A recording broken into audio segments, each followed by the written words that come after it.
Hadirin sekalian, kali ini kajian dari Pondok Pesantren Darut Tauhid Bandung. Karena banyak santri baru, jadi izinkan saya mengulang beberapa hal yang menjadi fondasi diketahui oleh santri baru. Jadi di pesantren ini dikenal dengan konsep PDLT. Apa artinya PDLT? Perbaiki diri dan lakukan yang terbaik. Jadi kalau ada yang nanya apa kegiatan sehari-hari, kegiatan sehari-hari kita adalah PDLT. Perbaiki diri dan lakukan yang terbaik. Hidup ini hanya dua intinya. Satu yang membahayakan, dua yang menguntungkan. Kalau ada yang menguntungkan dan membahayakan, mana yang pertama kita pikir?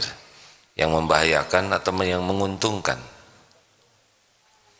Coba dijawabnya dengan jernih. Mana yang pertama kali kita pikir? Yang menguntungkan atau yang membahayakan diri kita? Sederhananya begini, kalau di depan ini ada ular, tidak kelihatan, dan ada makanan kesukaan, informasi mana yang terpenting? Tentang ular, tentang makanan? Ya, apalah artinya kita enak makan tapi kita dipatuk ular? Nah, ini pemahaman ini sangat penting. Karena biasanya nafsu itu hanya sibuk dengan sesuatu yang menguntungkan, menyenangkan. Jarang kita mau berpikir apa yang membahayakan. Kenapa orang berbuat maksiat? Karena dia berpikir maksiat itu menguntungkan buat dia. Nah, kita coba balik sekarang. Dua-duanya tetap kita pikirkan, tapi prioritas pertama dalam hidup kita adalah memikirkan apa yang membahayakan diri kita, bukan sibuk dengan mendahulukan apa yang menyenangkan bagi kita. Nafsu kita, contoh ya, nafsu kita itu pasti sesukanya kepada yang menguntungkan saja, normal. Tetapi kita harus serius dengan apa yang membahayakan diri kita lebih dulu. Karena kalau kita sudah celaka, kita tidak bisa menikmati apa-apa. Benar?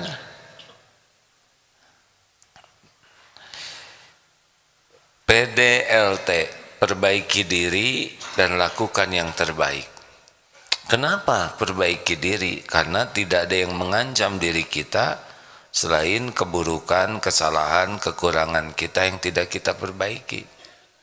Kita tidak celaka oleh orang lain, hadirin.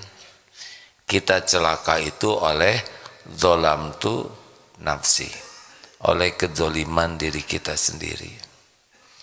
Makanya Nabi Adam doanya Rabbana zolamna anfusana wa illam taghfir lana wa tarhamna lanakunanna minal khasirin. Ya Allah, ya Tuhan kami zalim kepada diri kami sendiri. Zolamna anfusana wa illam taghfir lana, sekiranya engkau tidak mengampuni kami dan tidak merahmati kami, kami pasti jadi orang rugi. Jadi ternyata prioritas yang pertama sebelum rahmat adalah maghfirah. Ya kan? Ampunan Allah, turun rahmat. La ilaha illa anta, doa Nabi Yunus. Subhanaka inni kuntu minaz zalimin. Tiada ilah Tuhan yang berhak disembah selain Engkau, ya Allah. Maha suci Engkau, saya ini manusia yang zalim. Jadi yang berbahaya bagi kita itu siapa? Orang lain atau diri sendiri? Masalah kita adalah kita itu selalu sibuk memikirkan kesalahan orang lain.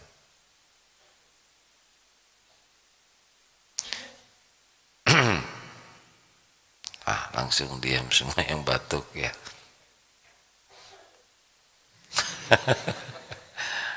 Reverb namanya. Jadi masalah kita adalah kita terlalu sibuk dengan menyalahkan atau mencari kesalahan, kekurangan orang, dan kita lupa kepada diri sendiri. Harusnya pekerjaan kita yang utama adalah mencari tahu kekurangan, kesalahan, keburukan kita. Karena kita terancamnya oleh diri kita sendiri. Yang lain bahaya tidak bahaya. Tapi saya dihina tidak bahaya. Yang bahaya itu kita bersikap hina, menghina orang. Tapi saya dicopet uangnya, ya sudah, kalau sudah takdirnya hilang ya hilang. Yang bahaya tuh kita yang jadi copet. Itu tapi ada sahabat yang dibunuh, sahabat Nabi, ya jadi syuhada, berarti masuk surga tanpa hisab. Yang celaka yang membunuhnya. Jadi kita harus mulai melihat ancaman itu dari zolamtu nafsi, keburukan kita sendiri. Makanya salah satu pekerjaan penting dalam hidup kita adalah mencari tahu kekurangan kita. Misal ya, yang pertama kita periksa adalah hati. Misal di hati kita ini, yang pertama, saya itu musyrik atau tidak? Sebetulnya saya menuhankan apa nih? Tuhan saya itu siapa? Ada yang menuhankan Allah, tapi dia juga punya Tuhan-Tuhan yang lain. Misalnya senang dipuji orang, senang dikagumi orang, menuhankan penilaian orang, menuhankan followers, menuhankan subscribers. Ada yang menuhankan suami, ada yang menuhankan istri, ada yang menuhankan harta, ada yang menuhankan gelar, ada yang menuhankan jabatan, ada yang menuhankan penampilan, terus dan mengabdi kepada Tuhannya itu. Hati-hati nih, ada yang menuhankan pujian disebut qori'ah. Ada yang memang belajar Quran tuh hanya untuk dikagumi orang, sebagai orang yang paling banyak hafalannya, paling bagus tahsinnya, paling merdu suaranya, dan tidak ada Allahnya tuh di dalam belajar dan membaca Quran. Itu kan tidak berhasil selamat. Makanya periksa terus, saya itu termasuk orang yang ria atau tidak. Ini yang pertama dan utama dalam hidup itu, memeriksa niat. Karena kalau salah niat, salah alamat, tidak akan sampai kepada Allah. Pertanyaan lainnya, ya, saya munafik atau tidak nih? Saya munafikin bukan nih? Jadi bukan itu munafik, ini munafik. Tidak, yang pertama ditanya, saya munafik tidak? Seberapa banyak kebohongan diri saya? Saya suka ngomong bohong tidak? Berapa banyak nih saya bohong? Ditambah-tambah, dikurang-kurang, supaya orang lain kagum. Orang munafik kan di depan dengan di belakang beda. Berapa banyak janji yang tidak ditepati, itu harus kita pikir tuh. Saya janji apa saja. Biasanya orang tuh kalau lagi gembira mudah memberi janji.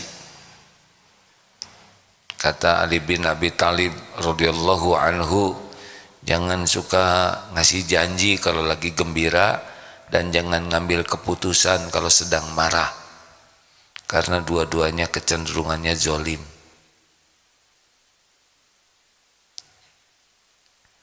Yang ketiga, saya sombong tidak nih, ujub dan takabur tidak. Ingat ya, Nabi Adam melakukan dosa, iblis juga melakukan dosa. Nabi Adam diampuni, iblis dikutuk selamanya.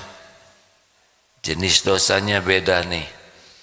Kalau Nabi Adam syahwat, ingin makan buah yang dilarang. Tapi kalau iblis takabur, ujub, merasa diri mulia dan takabur, batarul haq wa qamtun nas, menolak kebenaran dan menganggap remeh orang lain. Kalau Nabi Adam tahu saya salah tapi nggak kuat, pengen makan buah itu. Kalau iblis menolak perintah Allah dan menganggap remeh Adam. Jadi hati-hati sombong. Dan jangan lupa, sombong itu bukan hanya karena harta, gelar, pangkat, jabatan saja, tapi ada sombong karena ilmu agama. Jadi merasa sudah tahu banyak, jadi melihat orang lain itu seperti yang tersesat semua. Karena ibadahnya merasa sudah banyak, jadi lihat yang lain itu seperti orang-orang yang tidak benar ibadahnya. Hati-hati. Iblis juga sudah kenal duluan kepada Allah. Iblis juga ilmunya banyak dan lebih duluan mengabdi kepada Allah dibanding Nabi Adam. Tapi akhirnya jadi terkutuk selamanya gara-gara penyakit takabur. Pertanyaannya, kita takabur tidak? Bagaimana cara ngeceknya? Yang ngeceknya seberapa kita cinta kepada kebenaran. Di antara ngecek kesombongan kita, kalau kita ada yang ngasih tahu, ada yang ngoreksi, ada yang ngasih saran, ada yang memberikan masukan, kritikan. Nah, kita alergi tidak? Kalau kita waduh alergi sekali, nah itu sudah ciri-ciri nih. Padahal kan kita yang minta ihdinas siratal mustaqim, minta ditunjuki jalan yang lurus. Kenapa giliran Allah mengabulkan, kita dikoreksi, kita malah tidak suka, sombong. Banyak ciri-ciri kesombongan. Tapi ini hari ini kita globalnya saja ya. Jadi kita harus mikir, saya sombong tidak nih, saya ujub tidak, saya merasa hebat tidak, merasa spesial tidak. Saya nih yang membangun pesantren ini ujub. Mana kita tidak membangun pesantren? Pesantren ini sudah tertulis di Lauh Mahfuz sebelum kita diciptakan, ya kan? Kita cuma ikutan saja, tapi kita juara, jerih payah kita, perjuangan dan pengorbanan kita sukses. Enggak lah, itu mah karunia Allah saja. Kita bisa berjuang juga karena Allah ngasih kekuatan, benar? Kalau oleh Allah dikasih penyakit mah nggak bisa berjuang. Ini kemarin saya makan bayam enak hadirin, sekarang jadi susah, asam urat mah. Mau push up nggak kuat sekarang, sakit ya. Mana kok hebat, kasih 2 sendok bayam aja langsung ini. Gak ada lah, nggak boleh sok jago, sok hebat, sok pinter, sok berjuang, sok berkorban. Enggak lah, semuanya min fadli rabbik, karunia Allah. Tapi saya belajar sungguh-sungguh. Iya, karena Allah bikin sehat. Iya, karena Allah ngasih rezeki. Iya, karena Allah bisa ngasih kita bisa berpikir. Kalau Allah memberikan kita migrain atau diare, susah, ya kan? Tetap jangan jadi ujub. Apalagi nih sambil tafakur, ya penyakit hati saya pendengki tidak, karena kan dengki itu SMS, syusyah, melihat orang senang, sod ya, senang, dan senang melihat orang syusyah. Itu namanya nyiksa diri, hadirin. Biasa aja. Harus cek berapa banyak saudaranya yang sukses kita jadi enek. Oh, itu penting itu. Karena pendengki ini salah satu sifat dari iblis, ya kan? Iblis tidak rela ketika Adam diciptakan. Nah, dengki itu orang yang zolim dan dia orang yang paling celaka. Oh, kita harus periksa nih. Ujub, ria, takabur, iri, dengki. Kalau enggak, maka gini ya. Orang sekarang sering general check up. Bayar tuh. Bagaimana dicek kondisi darah, urin, tulang, segala macam, ya kan? Sampai jauh-jauh ke Singapura mau general check up, mahal itu, juta-juta Pak, puluh-puluh juta tuh kalau yang dengan ongkos dan sebagainya. Untuk apa? Untuk tahu dengan teliti penyakit yang ada pada dirinya dan potensi penyakit. Nah, bedanya penyakit hati dengan penyakit lahir. Kalau penyakit lahir itu kita mau tahu, dikasih tahu juga percaya. Maaf ya Pak, Bapak itu ada kelainan ginjal. Oh iya? Harus bagaimana dok? Kita selain nanya, bayar untuk tahu, mau diobatin, bayar. Penyakit lahir tuh. Padahal ujungnya juga kalau udah sembuh apa? Jawab. Orang sakit diobatin, ujungnya sama tuh.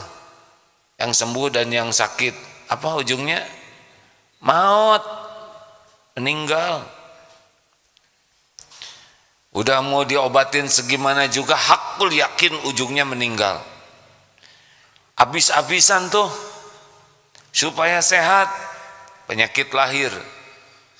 Padahal yang pasti bahaya tuh penyakit hati. Kita jarang itu mau general check up.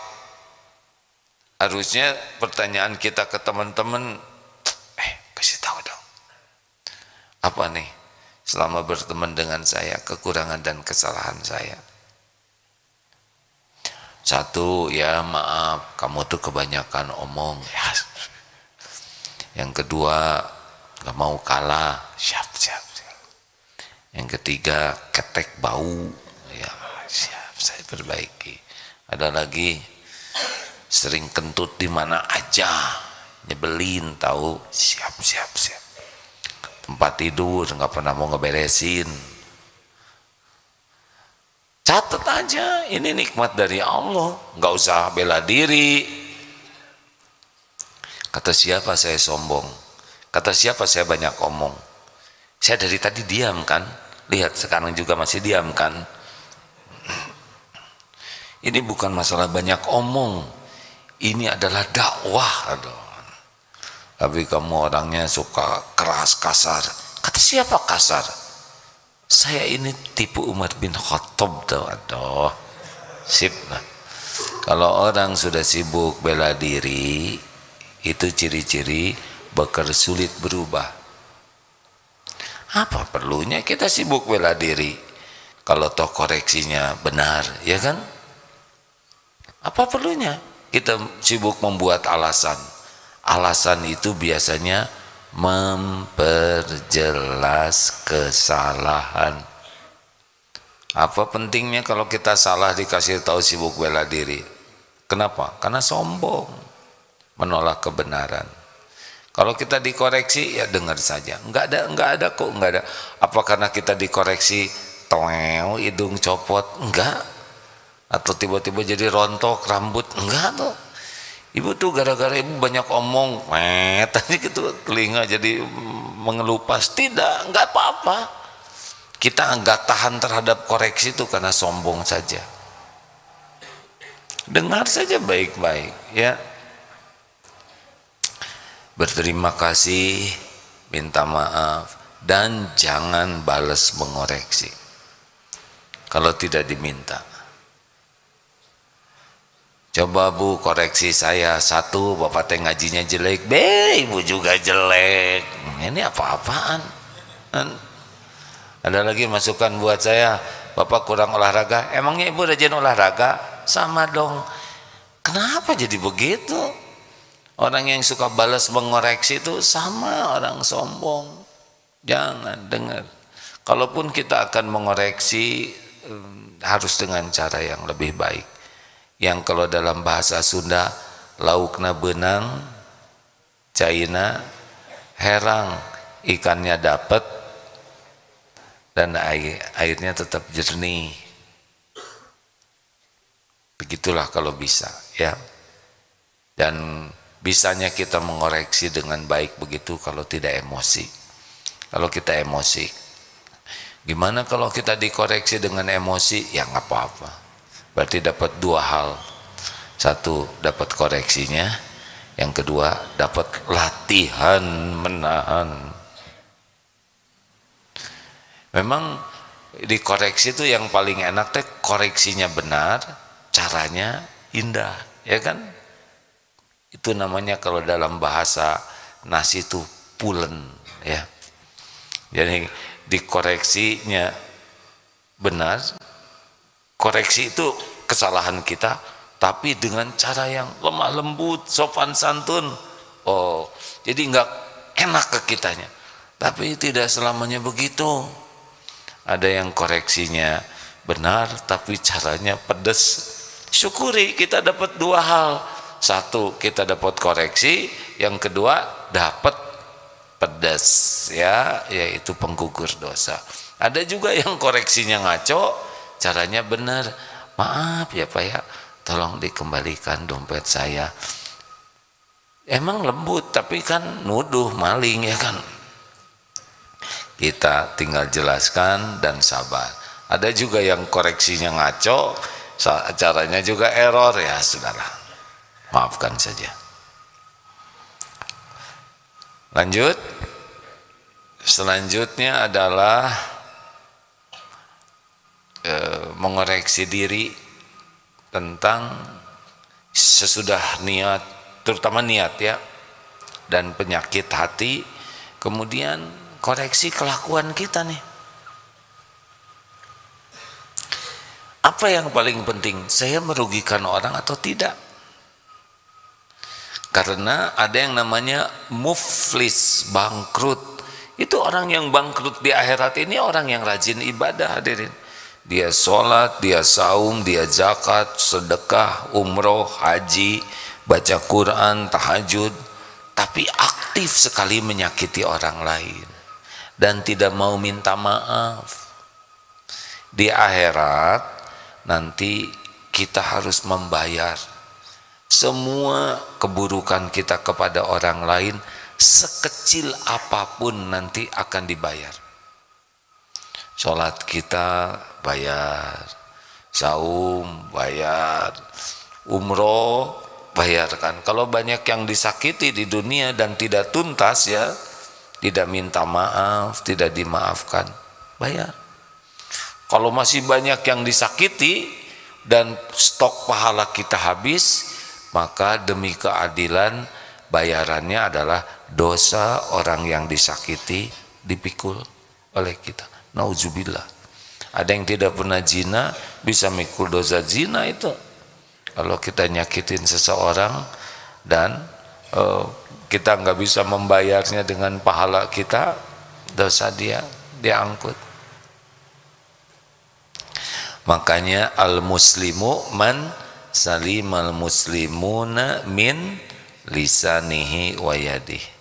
Muslim yang baik itu adalah yang muslim lain atau orang lain aman dari gangguan lisan dan kata-kata dan tangannya, perbuatannya.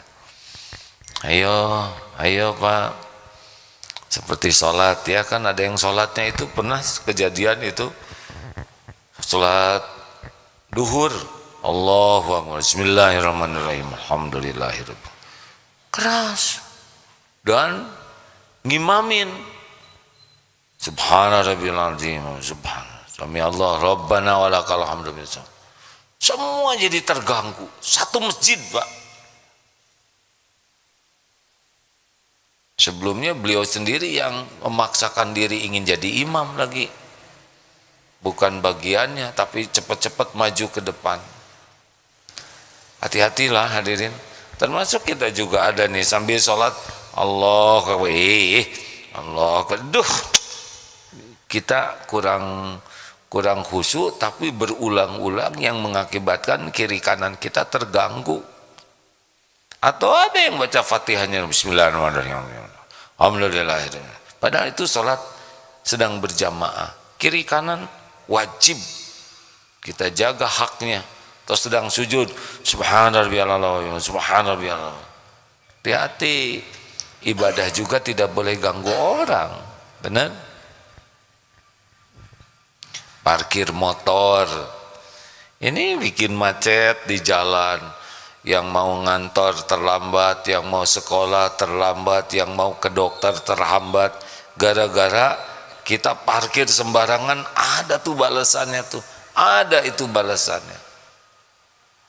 Hati-hati, hati-hati. Celetak-celetuk harus dijaga. Jangan sampai kita berkomentar bikin orang lain sakit hatinya. Pet bun, pendek buntet. Mengapain juga lagu itu ya enggak? Jadi tersinggung. Kamu kok kayak pensil? Maksudnya kurus. Mengapain nyebut pensil ke orang kurus? Iya deh, ganti jangan pensil, congcorang. Tahu congcorang?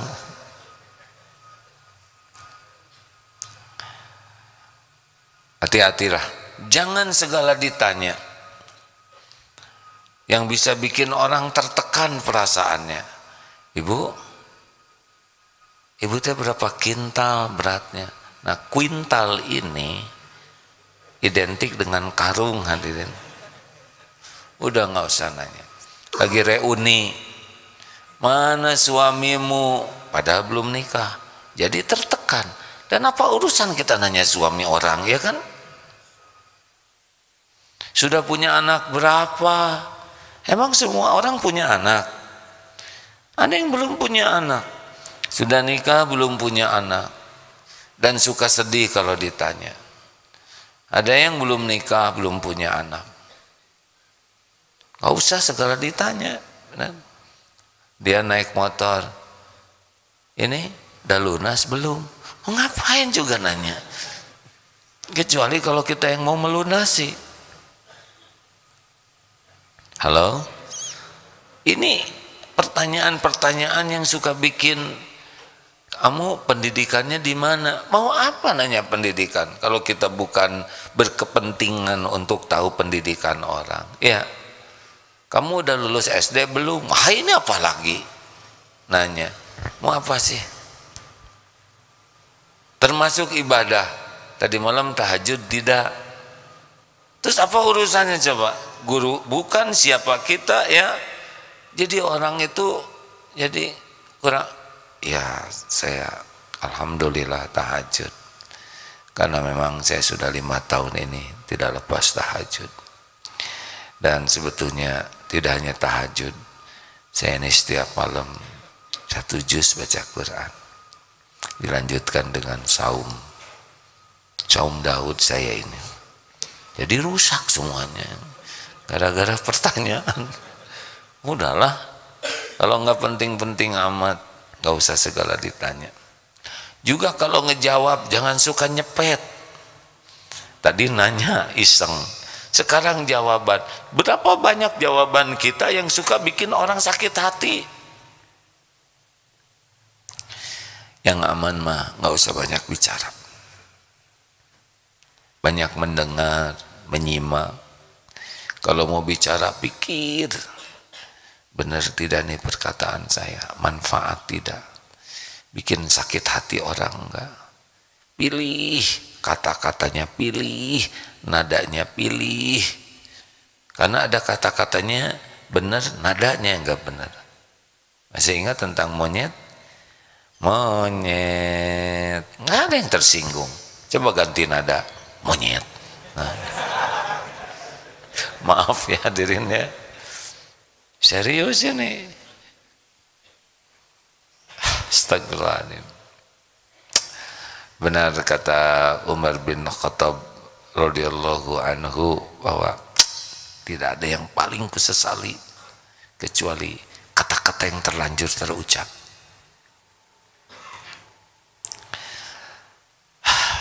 Gampang ngobrol tuh hadirin, tidak gampang ngobrol yang benar itu. Ada ujub, ada ria, ada gibah, ada fitnah, ada nyakitin orang, ada ngungkit-ngungkit, ada aduh, nggak aman. Banyak ngobrol tuh nggak aman. Yang aman itu adalah faliyakul khairan aw liyasmut. Ayo, hati-hati ini ya, yang banyak bicara tuh bakal banyak berpeluang tergelincir niat, tergelincir kata-kata. Orang yang banyak bicara tuh sangat berpeluang jadi dosanya lebih banyak, ngilangin pahalanya sendiri, nyakitin orang, sudah banyak masalah lah.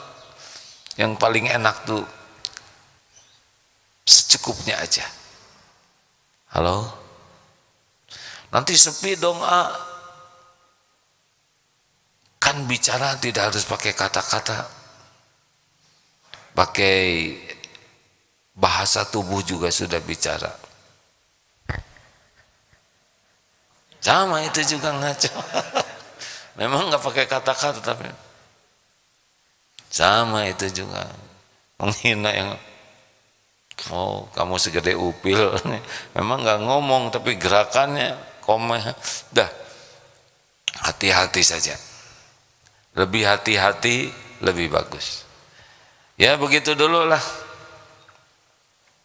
intinya. Tanya ke teman itu, tanya kekurangan kita, ada masukan terutama ke orang-orang yang dekat, yaitu istri, suami, anak. Pokoknya salah satu kegiatan utama kita adalah mencari tahu kekurangan kita, kesalahan kita.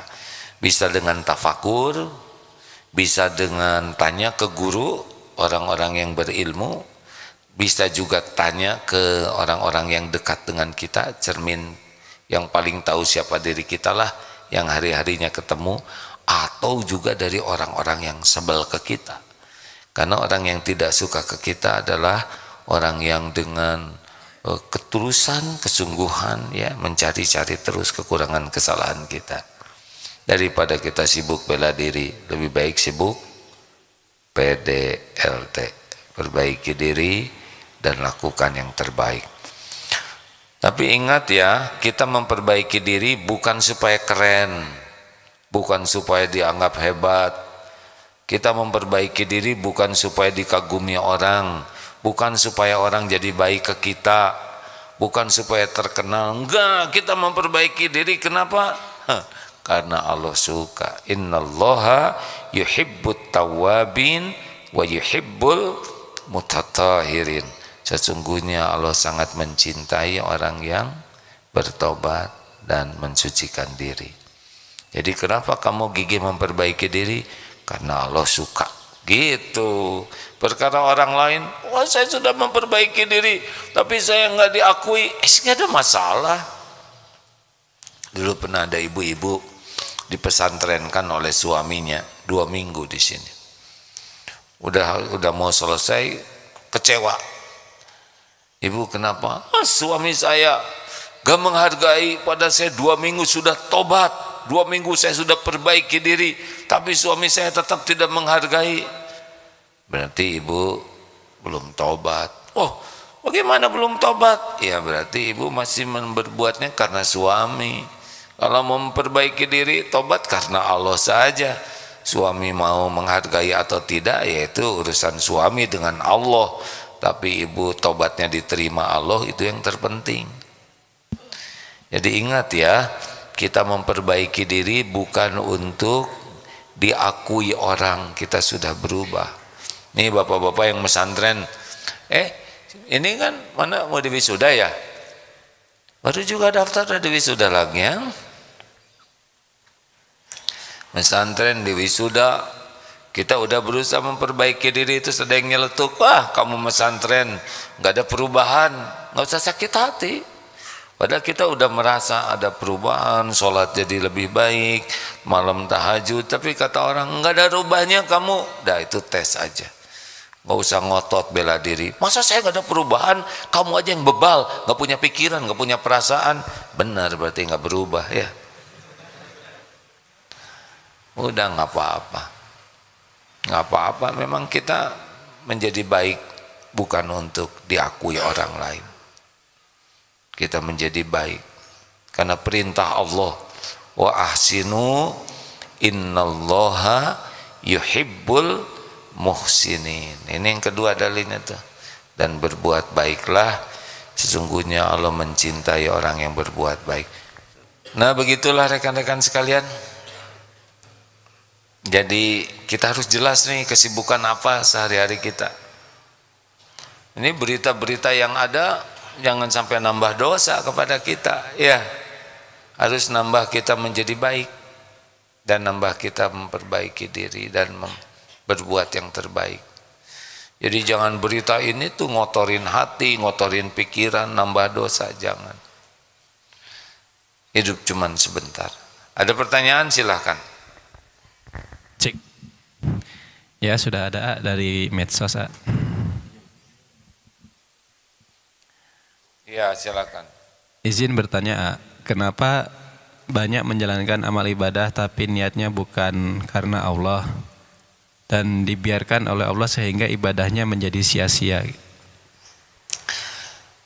Begini, Allah tahu persis ya kita ini, hati kita, amal kita. Kalau langsung dibalas kita udah musnah nih, ya kan? Kalau semua dosa kita langsung dibalas, musnah kita ini, habis. Tinggal sambal petir, jelebet ya, gosong jadi abu, tiup angin habis. Tapi kan Allah maha baik. Ini kayak kita ini kan sholat kita ngaco, dosa kita banyak, tetap dibimbing oleh Allah supaya tahu kengacauan diri kita sendiri. Allah maha baik, kita berbuat maksiat ditutupi, terus dikasih ilmu lewat siapa aja, diulang-ulang, ditegur, kadang dibuat teguran-teguran yang membuat kita sadar. Ya, Allah maha baik, makanya manfaatkanlah tenggang ini dengan tobat, gitu Faruk. Siap A. Baik, berikutnya A, tadi terkait yang banyak bicara. Kalau banyak bicara ini karena pekerjaan, bagaimana contohnya sales gitu? Sales tuh apa? Tulis saya sales. Sale. Penjual. Oh, sales. Oh, sales. Dah. Ya tinggal bicaranya aja yang benar. Rasulullah juga sales.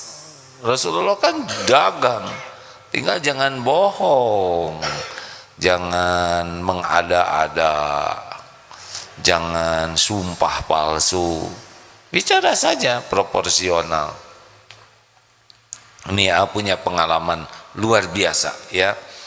Kemarin waktu sebelum pulang ke tanah air haji, sambil nunggu teman-teman kumpul, lihat toko ada di sana di depan Masjidil Haram itu ada toko parfum. Lihat-lihat parfum yang Arab itu ya, yang dibotolin. Sedang lihat-lihat begitu, anaknya ada kasturi tidak, harumnya Rasulullah, misik, ada ini. Tiba-tiba datang itu orang beli, ada sama kasturi, ini asli atau tidak? Pertanyaannya begitu Pak, ini asli atau tidak katanya. Saya dengar itu. Lalu apa jawaban yang punya toko ini? Ini tidak ada satupun di toko ini yang asli. Waduh, kaget itu. Karena kalau asli itu sangat mahal harganya. Yang ada di sini semuanya adalah sintetis, artinya dibuat bukan dari bahan yang asli, apakah dari kijang dan sebagainya. Kan ada minyak wangi yang asli dibuat dari bahan yang asli. Nah ini tidak Pak, ini semua import, lalu ya seperti ini. Oh sorry, kata dia, it's okay, nggak apa-apa. Dia pergi begitu. Tapi ya kagum ini, Pak, Bapak ceritakan jujur begini, ini di depan Masjidil Haram tidak boleh ada bohong, tidak boleh ada dusta. Ya, bisa bahasa Indonesia. Rezeki Allah yang membagi. Tadinya mau beli sedikit ya, kecil aja. Ada teman, mana suka beli, 3 botol besar. Jadi kalau dihitung jadi puluhan botol tuh Pak, dibayarkan. Wah itu beli banyak orang itu. Ya rezeki tidak terhalang. Allah tahu orang ini jujur dan Allah yang membagikan rezeki. Nah itu pelajaran. Walaupun jadi sales jangan pakai bohong. Terakhir. Baik, berikutnya AA mau bertanya bagaimana menyikapi untuk orang yang suka ngobrol dan ngomongin orang, baik di media sosial atau di kalau bisa kita ingatkan. Kalau ngobrolnya tidak baik ya kita ingatkan.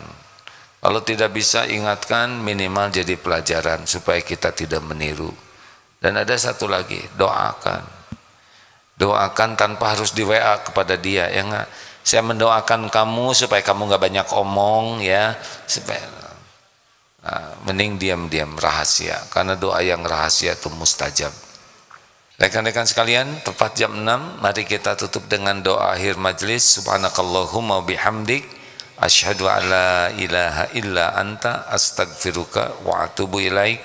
Alhamdulillah, assalamualaikum warahmatullahi wabarakatuh.